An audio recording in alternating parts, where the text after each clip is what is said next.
এরা একটা লোক ভালো না, সব দালাল। এরা শুধু এদের বিষয় ব্যবসা করতেছে, এদের কোনো লাইসেন্স নাই, রোকসা নাই, কাগজ নাই, কিছুই নাই, বিলার নাই, অফিসের নাই, এদের মেশিন ভাড়া, এদের এই ভাড়া সেই ভাড়া, এদের কোনো কেনাকাটা কিছু নাই। এরা সব হরে হরে ঘরে ঘরে চলতেছে, সাইতেছে।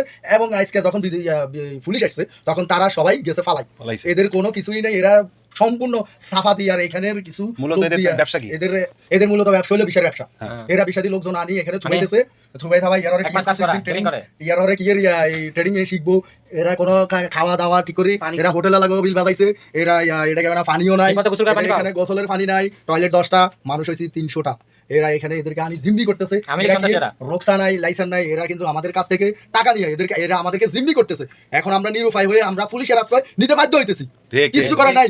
এখন আমাদের যে সবাই আমরা কালকে গিয়ে টাকার জন্য আবেদন করব, যদি না দেয় আমরা পুলিশের আশ্রয় নিতে বাধ্য হবো।